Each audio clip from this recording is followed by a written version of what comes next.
Ma cliente s'allonge et direct, j'entends meurtre dans la famille. Je vous avoue que j'avais un peu peur de dire est-ce qu'il y a eu un meurtre dans votre famille parce que quelle est la probabilité pour que ça arrive? Bon, je le demande quand même et effectivement, elle me dit oui, oui, il y en a eu un. Il y a eu un meurtre et un suicide. J'ai pas plus d'infos. Je vois deux hommes qui me montrent que en fait, ils sont en paix, ils ont réglé leurs problèmes. Par contre, ils veulent se faire pardonner parce qu'il y a eu des dommages collatéraux à ce qui s'est passé. Et me montre une petite fille. Et la cliente ne voit pas qui c'est, puisqu'il n'y a pas eu, elle n'a pas de fille. L'histoire n'est pas sortie du cadre familial, donc la petite fille, elle voit pas. J'entends qu'elle s'appelle Delphine. Et là, elle me dit, ah, c'est la cousine de mon fils.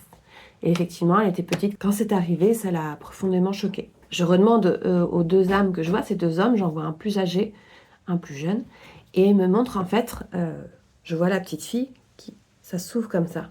Et je comprends qu'en fait, son âme s'est dissociée. Et donc, il me demande, parce que je fasse un recouvrement d'âme sur cette femme maintenant, puisqu'elle est toujours en vie.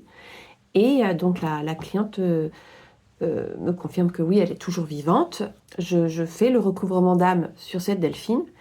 Et je vois ensuite les deux âmes qui me remercient et qui montent. La cliente a fini par me dire à la toute fin que c'est son mari qui s'est suicidé après avoir tué leur fils. Voilà, ça c'était une sacrée séance.